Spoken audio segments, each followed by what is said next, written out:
Cette semaine dans Afrique, nous vous présentons le club de la Fédération de cyclisme de Bangui dont les membres doivent apprendre à pédaler au milieu des blindés. Nous vous emmenons ensuite à Sainte-Hélène rencontrer Jonathan.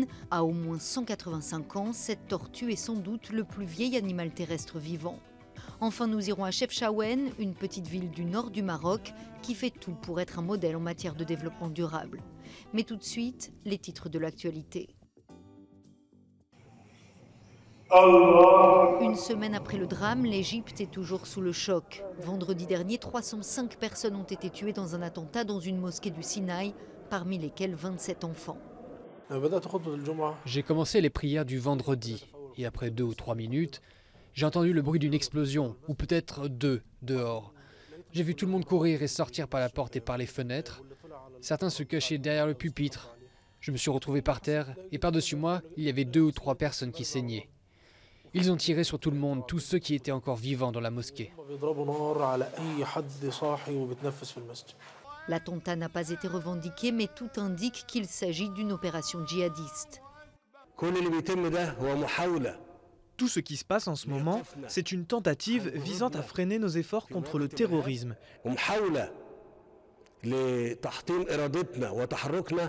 Et une tentative visant à briser notre volonté de mettre fin au projet criminel terrible qui a pour but de détruire ce qui reste de notre région.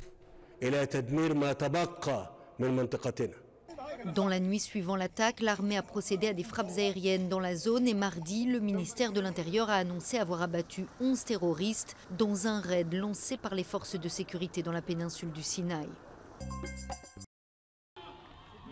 Le président français était en tournée en Afrique de l'Ouest cette semaine et certaines de ses interventions ont fait polémique. À l'université de Ouagadougou, les étudiants ont reproché à la France une posture néocoloniale. Emmanuel Macron, sollicité sur les problèmes de coupure de courant sur le campus, leur a répondu de façon sarcastique. Vous me parlez comme si j'étais toujours une puissance coloniale. Mais moi, je ne veux pas m'occuper d'électricité dans les universités.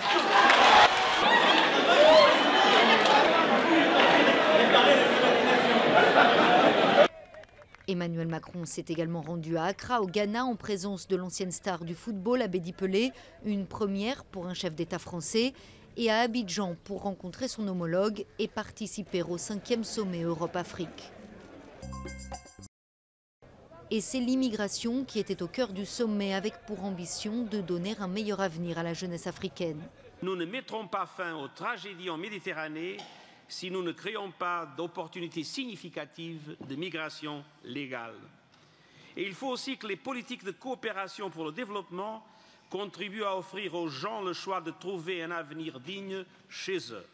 Les 83 dirigeants se sont notamment mis d'accord sur une série de mesures d'urgence pour mettre un terme à l'esclavage de migrants en Libye, l'un des thèmes centraux des débats.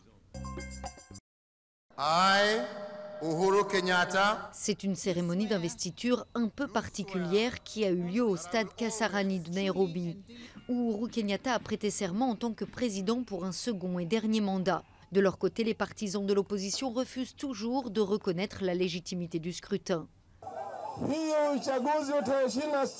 Le 26 octobre, les élections étaient une parodie.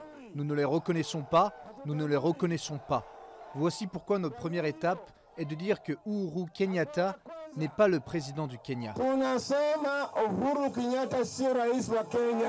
Raila Odinga a assuré qu'il prêterait serment à son tour le 12 décembre comme président du pays.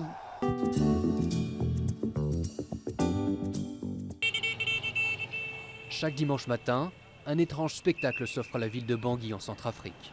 Une cohorte de coureurs cyclistes file dans les rues de la capitale minée par des années de troubles.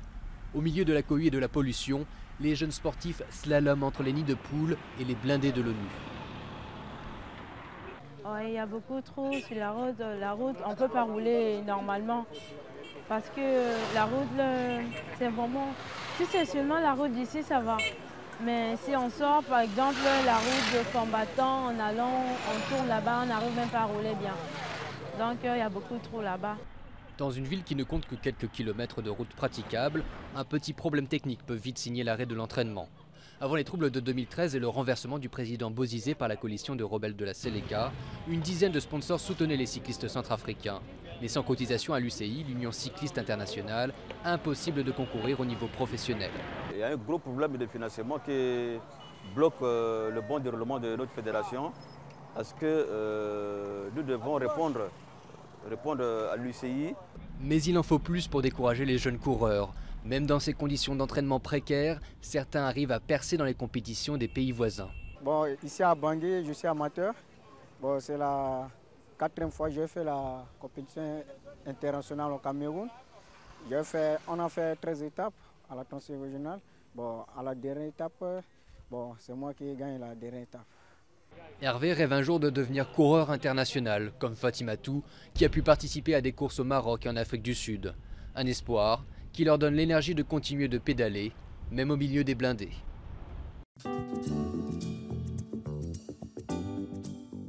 C'est l'heure du repas pour le plus célèbre résident de Sainte-Hélène. Jonathan la Tortue est une véritable institution sur la petite île de l'Atlantique. Originaire des Seychelles, les circonstances de son arrivée à Sainte-Hélène demeurent mystérieuses. C'était il y a plus d'1 siècle et aujourd'hui, Jonathan est sans doute le plus vieil animal terrestre de la planète. Nous pensons qu'il a entre 125 et 186 ans. Mais en fait, il pourrait être encore plus vieux parce qu'on calcule son âge à partir de son arrivée à Sainte-Hélène. Et tout dépend s'il est arrivé étant un jeune ou un vieil adulte. Dans ce cas, il pourrait même avoir 100 ans de plus. La seule vétérinaire de l'île est aux petits soins pour son patient VIP. Jonathan bénéficie d'un régime spécial à base de fruits et de légumes dont beaucoup sont importés par bateau. Le centenaire doit être patiemment nourri à la main. Il souffre de cataracte et il a perdu son odorat, même si son ouïe reste intacte. Malgré son grand âge, Jonathan continue à apprécier les ladies et à batifoler avec les tortues femelles géantes qui partagent son enclos. Lisa Phillips, le gouverneur de Sainte-Hélène, est aux premières loges pour observer les tortues qui s'accouplent bruyamment dans les jardins de sa résidence. Je l'ai déjà entendu dans son parc en train de passer du bon temps avec Émilie. Je dois garder un œil sur lui quand ça arrive, car parfois les tortues peuvent tomber sur le dos dans ces moments-là. Donc je dois m'assurer que tout est fait dans un cadre protégé. Ce n'était pas dans la description de mon poste quand je suis devenue gouverneur. La presse locale surveille de près l'évolution de la santé de la vieille tortue. Tout est déjà prévu pour le jour où Jonathan tirera sa révérence. Sa nécrologie est déjà écrite et sa carapace sera conservée précieusement pour être étudiée puis exposée sur l'île de Sainte-Hélène.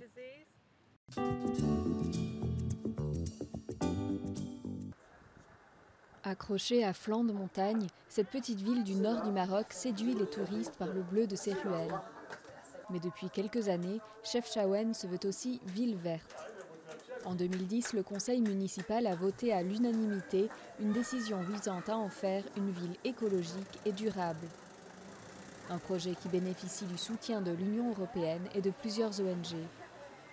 Je pourrais dire que Chefchaouen est là, il a une volonté de devenir une ville écologique.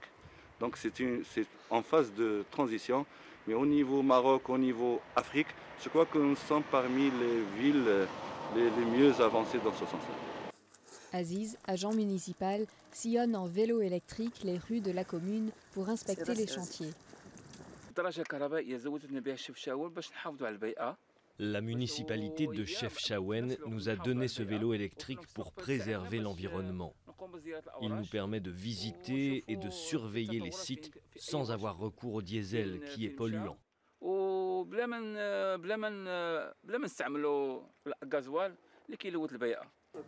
Sur les hauteurs de la ville, une piscine municipale a été équipée d'installations solaires.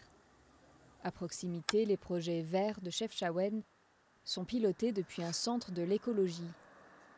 Et un centre Info-Énergie informe le public de l'importance de préserver l'environnement. C'est la première initiative au niveau du royaume qui travaille sur le volet énergie, sur la mise à niveau énergétique de bâtiments, en vue d'informer sur les gestes économes, sur la maîtrise des consommations énergétiques, en entrant en contact avec les particuliers, les entreprises, la commune, les établissements étatiques, etc. Parcs solaires et éoliens, bus électriques, interdiction des sacs plastiques. Dans ce pays dépourvu d'hydrocarbures, l'objectif est de porter d'ici 2030 la part des énergies renouvelables dans le mix énergétique national à 52%.